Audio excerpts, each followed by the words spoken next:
प्राजक्ता वडोदरा से आई है।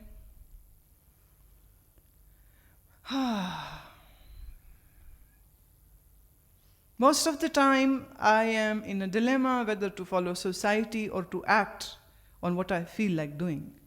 Many times parents keep on stopping from doing good things or helping our closed ones just by fearing society that my name will be spoiled. Is it really having male friends at the age of 24, 25 considered so cheap and bad? Who is the judge to point right, wrong deeds? Please guide me on how much important society should hold in our life. What is society, my dear Prajakta? Society is made of individuals. Society is you. Two options. If you are a weak person, then follow the society. And if you are a strong person, then create your own society. देखो इस समय इस आश्रम के हम राजा है, रानी है। हमें कोई आके पूछ सकता है यहाँ पे कुछ? हमारी मर्जी के बगैर पत्ते हिलते रहते वैसे, पर बंदों को हम हिलने नहीं देते। सबको टाइम दे रखा है, सुबह 5:30 बजे आरती पे पहुंचना चाहिए, नहीं तो छंटा लेके पिटाई होगी। छंटा समझते हो? The whip. सब पहुंचे होते, सबकी ड्यूटी लगी है, सब अपना अपना काम करते रहते। ये करो वो करो, ये करो वो करो, सब कर रहे और सब मजे ले लेके कर रहे। Either be a strong person and create your society, or remain a weak person and follow the society. But I don't think so. At age of 24 or 25, having a male friend is something bad. Why is it bad? It is not bad. And of course, a friend is a friend. But you are mature enough that even if you wish to go into a serious relationship, then you should have this freedom to do that.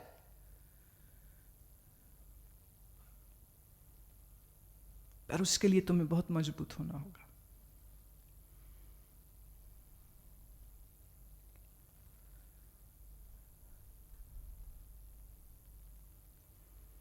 Sakshi,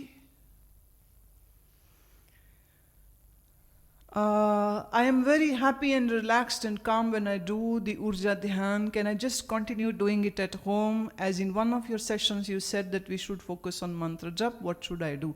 Mantra jap is definitely very important, but Urja is the most important therapy which you can give to yourself. ये मैं सबके लिए कह रही हूँ। किसी दिन आप बड़े परेशान हैं, दुखी हैं, क्योंकि तुम लोग कंफ्यूज्ड हो ना, तो अक्सर ही परेशान रहते हो, अक्सर ही दुखी रहते हो, अक्सर ही गुस्से में रहते हो, अक्सर ही रोने को मन हो रहा है, कोने ढूंढते रहते हो, किशोर कुमार के गाने सुनते रहते हो रोने के लिए।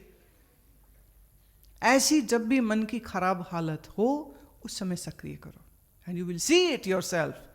सक्रिय करते करते once your session ends, your mind would be rested. क्योंकि जितने suppressed emotions हैं, they will get catharted. वो सब बाहर निकल जाएंगे और उसके बाद तुम हल्का फुल्का महसूस करोगे. You will feel very good about it.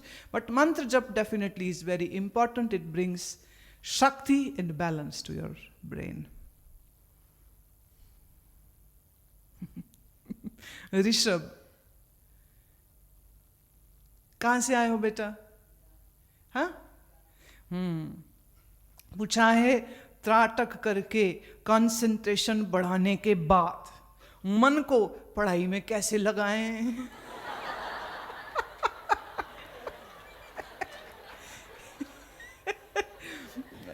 अगर हम पढ़ाई करने लगते हैं तो हमारा मन कहीं और भटकता है।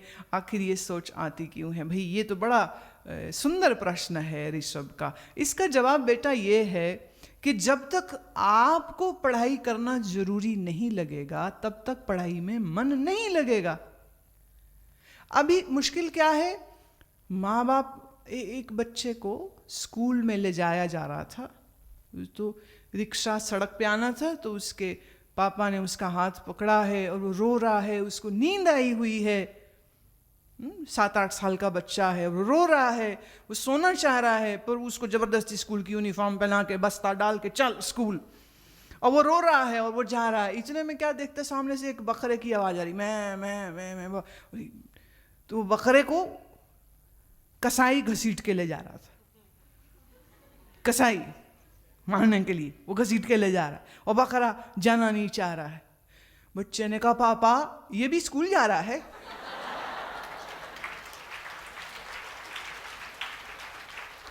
तो अभी स्कूल जाना तुम्हारे लिए मजबूरी होती है, पढ़ना भी मजबूरी होती है, और मन को मजबूरी में कुछ भी करना अच्छा।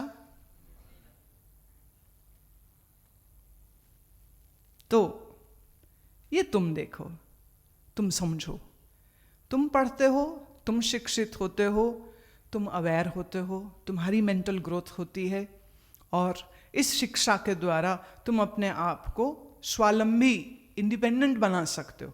तुम अगर नहीं इंडिपेंडेंट रहना चाहते हो तो मत पढ़ो। तुम अगर शिक्षित नहीं होना चाहते हो और अशिक्षित आदमी की कुंठा के साथ जीना चाहते हो, मत पढ़ो। पढ़ाई तुम्हारे लिए जरूरी है, पेरेंट्स के लिए नहीं। वो तो अपनी जिंदगी जी चुके। मैंने आज सुबह भी कहा था ना, वो बेचारे कभी अच्छा पढ़ नहीं पाए या पढ़ने का मौका नहीं मिला, और वो सोचते हैं कि हमारे बच्चे पढ़ जाएं। उनकी अच्छी भावना है, लेकिन मुश्किल ये है कि अगर बच्चा ये बात ना समझे कि पढ़ाई उसके लिए ज़रूरी है, तो वो ऐसे ही स्कूल जाता है जैसे वो बच्चा जा रहा था, रोते रोते। इसीलिए पढ़ाई नहीं अच्छी लगती, इसीलिए किताबें सामने रख के भी वो याद कुछ और कर रहा होता है। तो ये तो बेटा आपको ही देखना है, whether you want to study और you don't want to study.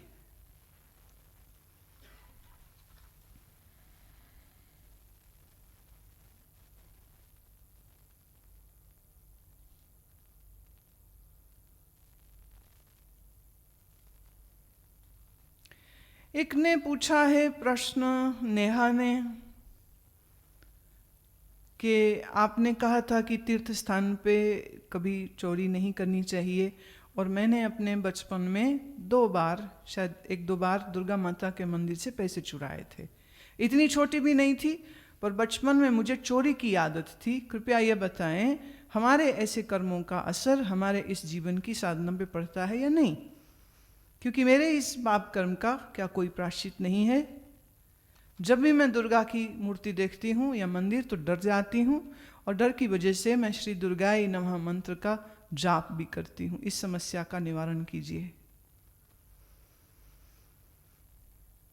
जब से मैंने इन्वोल्यूशन किया है तब से मैं बराबर मंत्र जप की साधना भी कर रही हूँ और अपनी रेगुलर डायरी भी लिख रही हूँ। बहुत अच्छी बात है।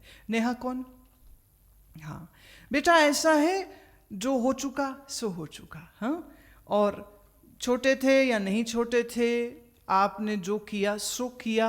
अब उसको अनकिया करना आप चाहते हो, ये भावना बहुत अच्छी है। और आप जो दुर्गा का मंत्र करते हो उसे डर से मत करो, डर से मत करो। और अगर तुमको कुछ करना ही है तो तुम ये करो कि माँ के मंदिर में जा कर के वहाँ कभी झाड़ू लगा दिया, कभी पोछा कर दिया, वहाँ जो लोग जूते उतारते हैं उन जूतों को साफ कर दिया।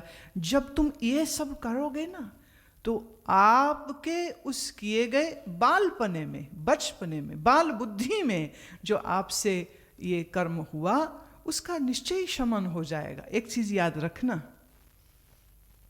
परमात्मा या दुर्गा, तुम कोई भी नाम अगर लो, तो वो मजिस्ट्रेट नहीं है, मजिस्ट्रेट नहीं है। या आपको ये काम किया तो ये दंड मिलेगा ही मिलेगा। मैं ये समझती हूं कि जिस कर्म के पीछे बेसमझी हो और फिर जब समझ आ जाए कि ये हमसे गलत हुआ, तो अब उस समझ के साथ जब आज आप अपने जीवन को ठीक करने लग जाते हो, ईश्वर बड़े दयालु हैं, परमेश्वर बड़े दयालु हैं। दयावान होकर के वो इस कर्म से भी तुमको निश्चय ही छुटकारा हो जाएगा। तो चिंता मत करो। और देवी का दर्शन कहीं मिले चित्र में या मंदिर में तो भयभीत मत हो। वो माँ है, इसीलिए तो हम उसको माँ कहते हैं। माँ कौन है? जो क्षमा करती है, जो करुणामयी है, जो वात्सल्य देती है। हाँ,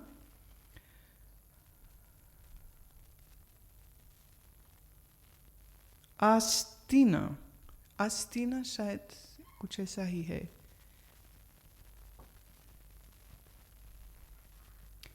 मेरे मन में ये सवाल हमेशा रहता है कि मैं जो भी करती हूँ क्या वो सही है। मेरे माँ जी को पूरे हुए 6 वर्ष हो गए हैं, मेरे 2 छोटे भाई बहन हैं, मैं उनके बारे में बहुत सोचती हूँ, पर जो भी उनके लिए करना चाहती हूँ वो कभी हो नहीं पाता है।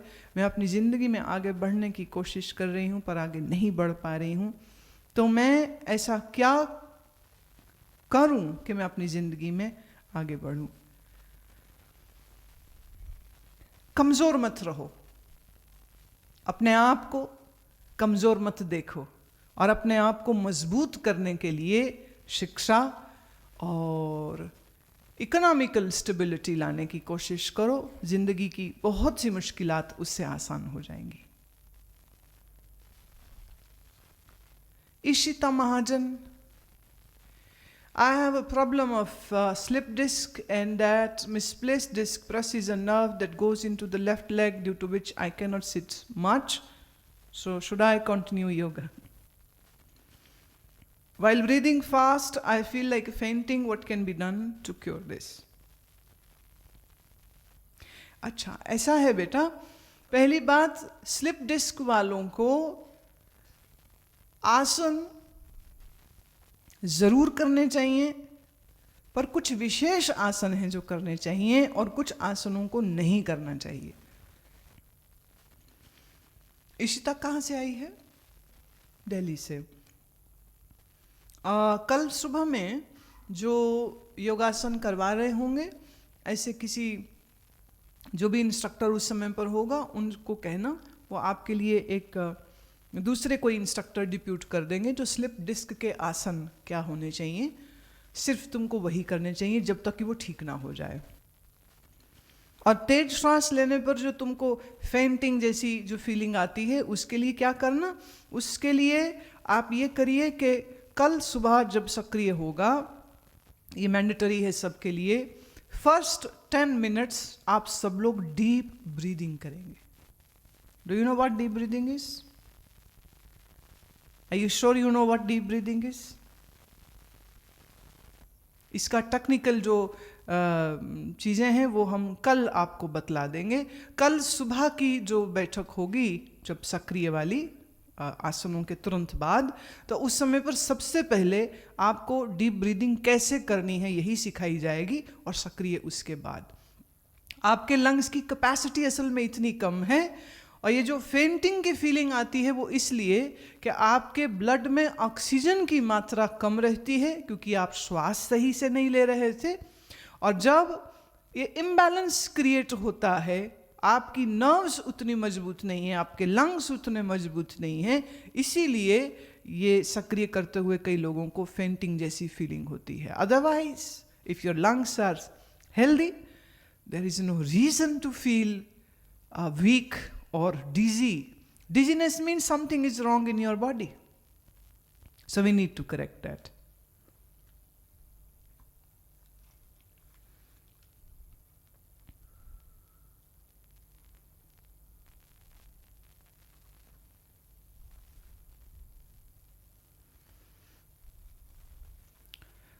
जितेश मदान पूछा है, गायत्री मंत्र करने का सही तरीका क्या है?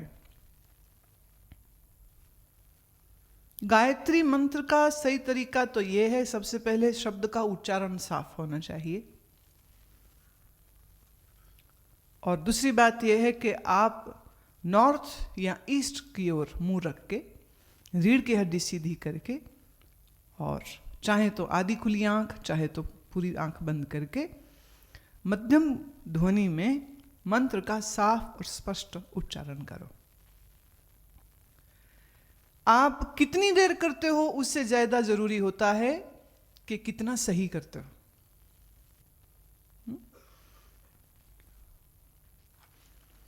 ये फिर से आया है नीतू कुमारी मुंगेर बिहार से। पूछा है कि जब भी कोई मुझसे सवाल पूछता है और मुझे जवाब ना पता हो, उसका सही जवाब पता भी हो, तो भी मेरी हार्ट बीट तेज हो जाती है, इसे मैं कैसे ठीक करूं? ऐसे मैं रोज सवेरे कोशिश करती हूँ प्राणायाम और शाम में मंत्र उच्चारण करूँ, लेकिन जब इम्तिहान नज़दीक आते हैं तो मैं सवेरे कंसंट्रेटेड होके योगा नहीं कर पाती, क्योंकि मैं हॉस्टल में रहती हूँ और सब लोग पढ़ रहे होते हैं, माहौल ही ऐसा होता है।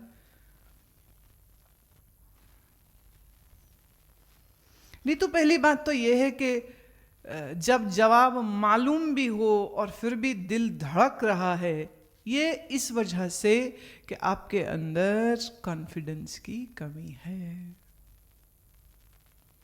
कॉन्फिडेंस कहां से आता है? फिर वही बात, जब आप अपने आप को पहले से ही मान चुके हो कि मुझे तो सब कुछ आता नहीं है, मैं अक्लमंद नहीं हूं, मुझे सारे ज्ञान नहीं है, दूसरे मेरे से ज़्यादा अच्छे हैं, या ये कि दूसरे मेरे बारे में क्या सोचेंगे, ये ख्याल, ये सब आपको टेंस कर देते हैं। थोड़ा इसको हटाइए, बादलों को हटाइए, चांद को आने दीजिए बाहर। कॉन्फिडेंस आपके अंदर है, सिर्फ ये जो संशय आपने डाल दिया है ना, शक, ये शक को दूर करने की जरूरत है। शक मत करिए, जो आता है, शक क्यों करना? आर्मी वाले जब ऑफिसर जवानों को ऑर्डर देते हैं ना, कोई जैसे मान लो point A to point B जाना है और मार्च पास करना है या जीपों में जाना है, तो वो ऑफिसर पूरा स्ट्रैटेजी, पूरा प्लान बोलता है, और they always and by saying this, कोई शक, और जवान आगे से जवाब देते नो सर। तो आप जब किसी को मिलने जाओ तो अपने आप से एक ऑर्डर दिया करो अपने मन को, तुझे जो आता है वो आता है, जो नहीं आता है उसको निधड़क होके कह देना मुझे ये नहीं आता है, डरना नहीं नीतू, कोई शक। पूजा यादव कृष्ण जी के खानदान से हो, वो भी यादव थे। आश्रम आकर अति आनंद हो रहा है। आज सक्रिय के पश्चात मजा तो आया, मन कुछ समय के लिए निर्विचार भी हुआ। बस सब ऐसा आशीर्वाद दीजिए कि आपके द्वारा दिए गए अनमोल ज्ञान को मैं अपने जीवन में ला सकूं। अरे मुझे लगा प्रश्न है, ये तो हमारी तारीफ हो रही है। And what better way to end it?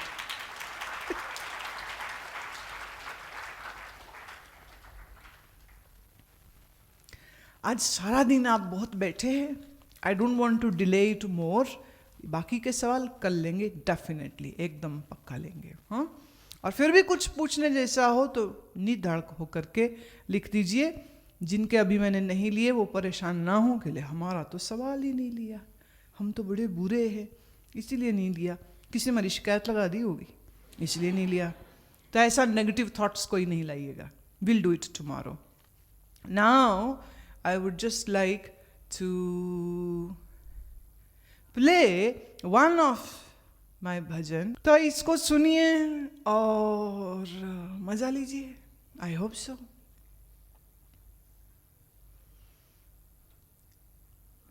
ऐसे हंसते मुस्कुराते रहा करो। बड़ी मुश्किल से आई है मुस्कान कुछ लोगों के चेहरे पे, कब से बैठे थे सड़े हुए, और मैं भी इंतजार कर रही थी कि इनको मुस्कुराना आता भी है, हो सकता है दंद बोड़े हों, मैंने दांत वांत ही नहीं है तो इसलिए बेचारे हंस नहीं रहे हैं। लेकिन अभी बहुत सारे बुझे हुए चेहरे भी जगमगा उठे। हमेशा हंसते रहा करो, तकलीफ होवे तो भी और तकलीफ नहीं होवे तो भी, खुशी होवे तो भी, और गम भी जब आए तो उस गम को भी ऐसा मानना चाहिए कि ये भी मुझे मजबूत करने आया। जब आप एग्ज़ाम में बैठते हो तो एग्ज़ाम के बाद आप पास होते हो, अगली क्लास में जाते हो, तो एग्ज़ाम बुरे नहीं होते। इसलिए those who fear from exams are not very wise, because exams are the point which upgrade you. दूसरी से तीसरी में गए, तीसरी से चौथी में गए, 10वीं से 12वीं में गए, 12वीं से कॉलेज में गए, पर हर बार एग्ज़ाम आता है बीच में। तो जब भी एग्ज़ाम आए तो कॉलर्स अप कर लेने चाहिए, अपग्रेडेशन हो रही है। लेकिन तुम लोग डर जाते हो।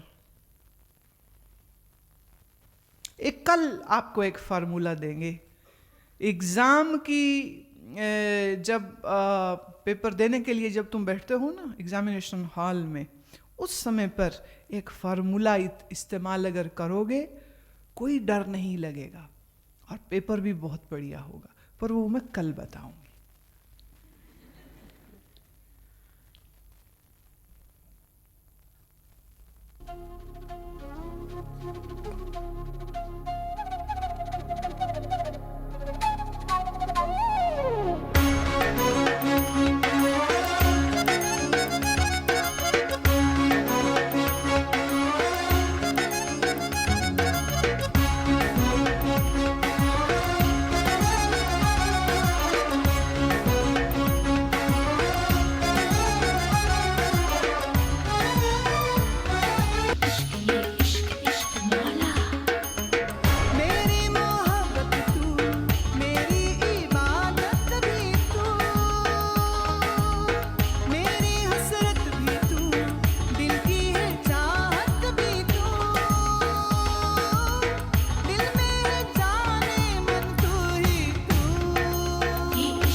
खड़े न रहो भाई, आंख बंद करो, मस्त होके नाचो।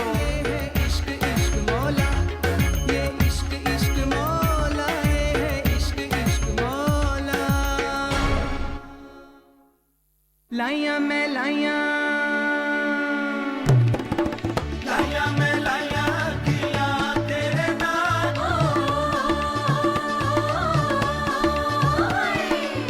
लाइया मैं लाइया किया तेरे नाम,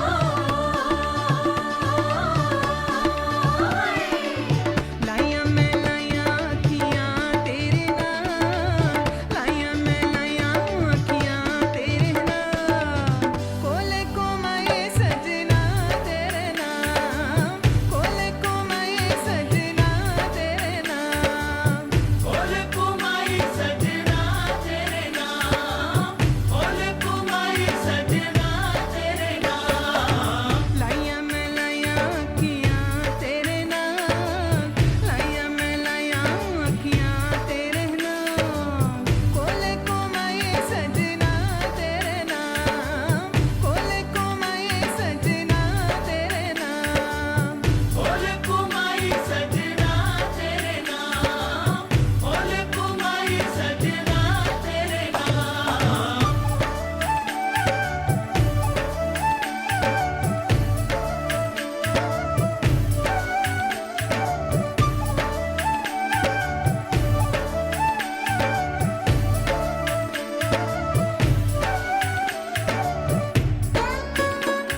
गुरुमा वाणी प्रस्तुत करते हैं परम पूज्य आनंद मूर्ति गुरुमा द्वारा प्रेम, ज्ञान और ध्यान का अनुपम संग्रह। मंत्र जाप, ध्यान, भजन, प्रवचन, गुरुबानी, पुस्तकें।